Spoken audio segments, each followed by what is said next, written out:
Bueno, comenzamos entonces. Bueno, mi nombre es Giselle, yo soy R2 del Hospital Universitario Virgen de las Nieves y voy a presentar un caso que se llevó en la unidad de sistémicas de nuestro hospital. Entonces, esta es la paciente, es una mujer de 65 años con antecedentes de dislipemia, hipotiroidismo autoinmune, vértigo, depresión, no era fumadora ni tenía otros tóxicos, vivía en un ambiente rural y tenía un antecedente llamativo de un consumo de huevos sin control sanitario.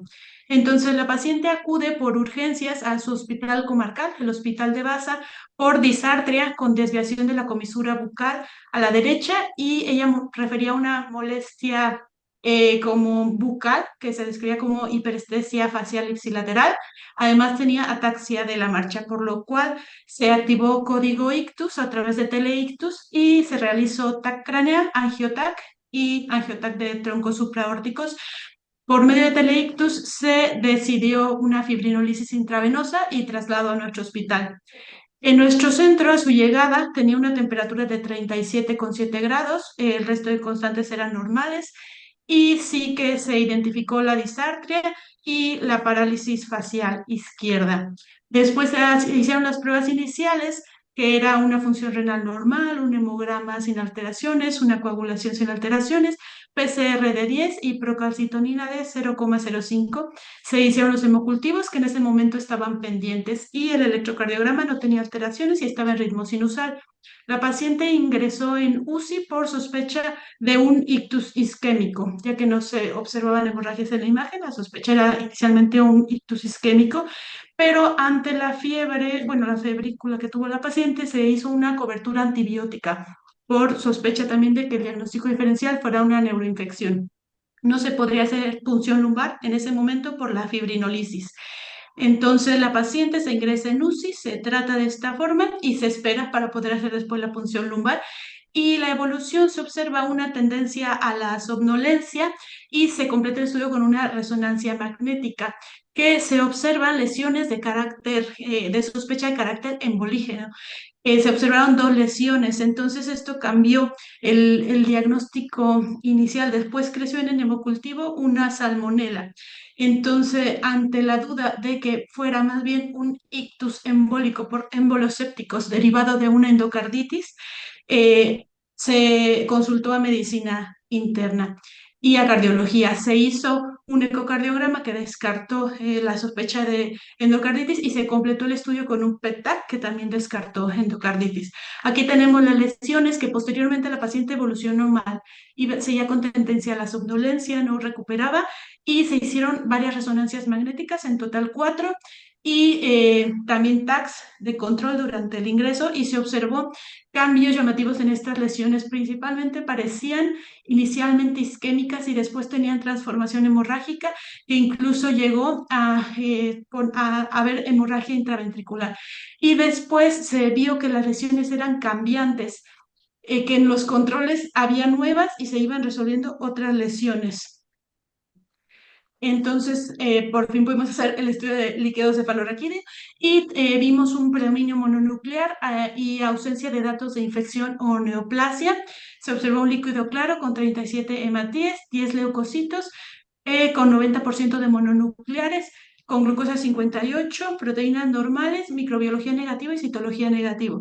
Pero sí se hizo además un estudio de bandas oligoclonales que mostraba síntesis intratecal de anticuerpos. Después, rehistoriando un poco a la paciente, se observó que tenía síntomas de geroftalmia, úlceras corneales, xerostomía y cirrosis en general. Se hizo un test de Schimmer y una gammagrafía que comprobó hipofunción glandular. En la autoinmunidad se vio anti-Ro 60 de 147 y anti-Ro 52 de 86. También se vio anti-ADN de doble cadena de 50. Se repitió el estudio durante el ingreso y inicialmente era positivo, pero después ya en el seguimiento negativizó. Y bueno, los valores de referencia en nuestro centro son de 5 a 15. Y después la paciente evolucionaba mal y entonces se sesionó, se hizo una sesión multidisciplinar y entonces ante la sospecha de una afectación del sistema nervioso central por un síndrome de Sjögren primario, desencadenado por salmonela, se administraron bolos de metilprednisolona de 1 gramo por 5 días. Y después se hizo la pauta oral descendente y se hizo una dosis de inducción de rituximab. Se puso la primera, luego la segunda, y la paciente tuvo una muy buena evolución. Actualmente las lesiones han remitido. La paciente solo tiene ya en los seguimientos por imagen lesiones cicatriciales, continúa con rituximab semestral y ha tenido una recuperación funcional. Y bueno, hablando un poco del síndrome de Sjögren, pues es una enfermedad autoinmune sistémica que tiene en el 40% afectación extraglandular. Es primario cuando la persona es previamente sana y secundario cuando hay alguna otra enfermedad sistémica. Se diagnostica por clínica, laboratorio y descartar otras causas. El tratamiento varía del espectro que tenga la paciente. Si es solo un espectro de seroftalmia, cerosis, pues se pone tratamiento sintomático, pero puede ir hasta el tratamiento sistémico. Entonces, aquí vemos que la paciente cumple los criterios de clasificación que tiene el anticuerpo anti-Ro, la prueba de Schimmer positiva y los síntomas. Además, se descartaron otras etiologías.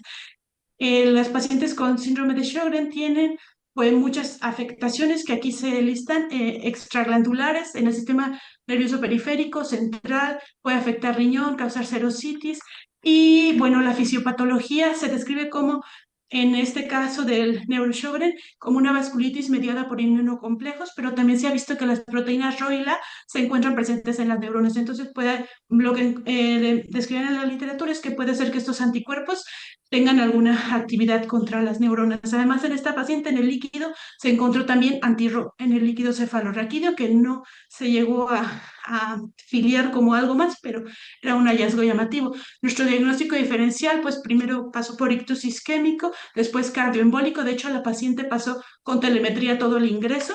Y la esclerosis múltiple. Yo me hice esta pregunta con la esclerosis múltiple, realmente era mi principal duda y la quería compartir. Entonces hice como una tabla del diferencial entre Sjögren y la esclerosis múltiple, que principalmente sería la edad de debut. Primeramente que la esclerosis múltiple es en pacientes más jóvenes. Después en el Sjögren, como el que tiene esta paciente, pues hay síntomas de sequedad. Después, neurológicamente, pues un poco los brotes, que en realidad en esta paciente, en el seguimiento, no se ha visto hasta ahora brotes, pero lógicamente es algo que se tiene que valorar. El curso, pues también en la esclerosis múltiple, que suele ser remitente recurrente, y el Sjögren puede ser crónico, progresivo, puede solaparse con los brotes con actividad autoinmune. En la resonancia magnética también se diferencian un poco las características de las lesiones. Las bandas oligoclonales pueden estar presentes en las dos etiologías que realmente pues estaban aquí también. Planteaban ese tema con el diagnóstico. La serología, puede en el Sjögren los anticuerpos característicos y en la esclerosis múltiple no tenemos estos anticuerpos. También en el Sjögren, pues el test de Schimmer, la gamografía salival y la biopsia. Y el tratamiento, pues es diferente. También la paciente respondió muy bien al tratamiento que se le administró, pero no descarto que en el seguimiento siempre se tenga que tomar en cuenta esto. De hecho, la esclerosis múltiple se describe en la literatura varios momentos en los que había mucha duda entre los dos diagnósticos. Y bueno, este es el diagnóstico final de la paciente y como discusión, pues que el síndrome de Sjögren primario puede cursar con afectación del sistema nervioso central. El diagnóstico es difícil, se asocia a fenómenos de vasculitis, se suele presentar de forma aguda como un ictus y puede simular esclerosis múltiple, y que en la literatura se han descrito nexos epidemiológicos entre la infección de salmonela como trigger de vasculitis.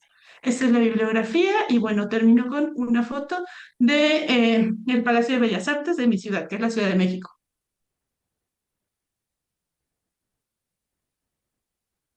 Enhorabuena, Gisela.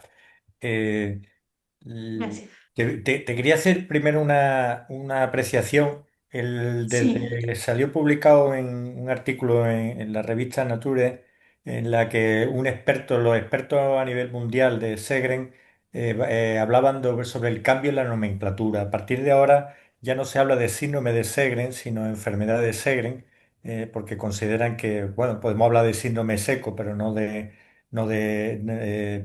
enfermedad, no síndrome de Sjögren, puesto que una enfermedad con un sustrato patológico propio.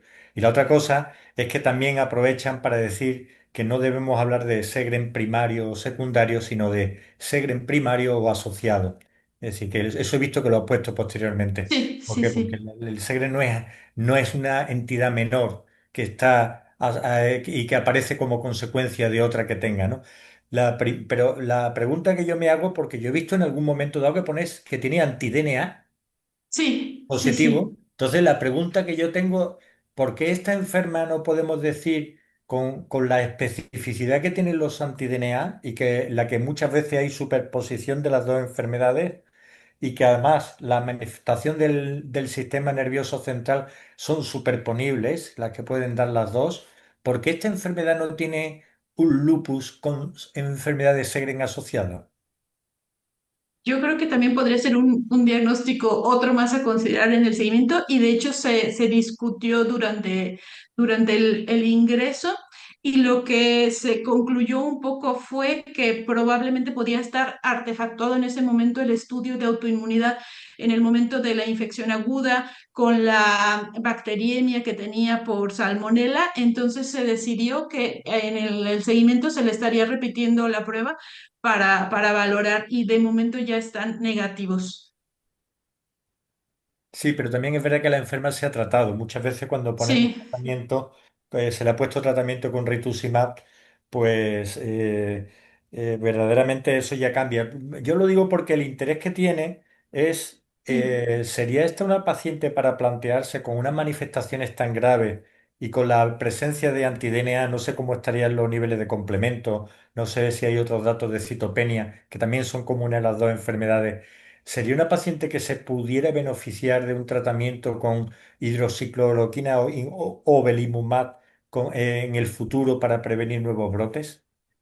Yo Una creo pregunta que difícil, sí. ¿eh? Yo creo que sí, la verdad que este diagnóstico fue muy complejo y yo también me planteé eso, como ya están negativos, pero después el rituximab, entonces no sé muy bien, supongo que en el seguimiento se le van a seguir repitiendo las pruebas y el complemento estaba normal y tuvo también, citopenia no tuvo, pero sí, la verdad que el diagnóstico todavía está un poco dependiente de evolución y yo creo que sí se podría beneficiar de estas terapias la enferma. Sí, como tú muy bien dices, en estas enfermedades siempre tenemos que tener que los diagnósticos casi siempre son provisionales, que muchas veces no sabemos cómo van a evolucionar los pacientes. No sé si Enrique quería comentar algo. No, no, la verdad es que no puedo yo añadir demasiado. Lo que no me ha parecido entender, porque inicialmente entendía una cosa, pero luego entendí otro, los autoanticuerpos se han negativizado, es lo que has dicho, con el paso del Los tiempo, anti-DNADS, sí, ese solo, estaba, sí, pero no, eso, anti-ROP esos y siguen anti-LAN siguen positivos. positivos. Sí, sí, sí. Bueno, pues independientemente de que el nombre sea síndrome o enfermedad, que bueno, pues tiene sentido. En principio, parece que ha pasado un episodio agudo con un cuadro que si los anti-DNA no se confirma, porque una infección aguda puede dar lugar a autoanticuerpos que son transitorios y no tener el paciente ningún proceso de base, en principio. Como dices, seguirlo, ver cómo evoluciona y si es un Sjögren, los autoanticuerpos se mantendrán, porque esos no cambian con la actividad de la enfermedad. Y si es un lupus tampoco, no son anticuerpos que cambien, los que cambian es el anti-DNA. Consecuencia del tiempo os dirá algo más, si es que quiere decir. Porque Sí, tampoco el Sjögren se resuelve tan fácilmente, ¿eh? Debería de tener más sintomatología seca que no he oído referir, ¿no? sí, la sintomatología sí, sí la mantiene. Lo que remitió de momento es el tema neurológico Sí, y sí, el daño la como que tuvo encefalitis o la agudo. Sí, sí, afectación sí, encefálica que ha tenido, que bueno, sí. pues tampoco es que bueno, la encefalitis aguda en el lupus es una cosa rara, pero descrita. Sí. Creo que Muy en bien. este caso el tiempo nos irá guiando un poco. Vale. Muy bien.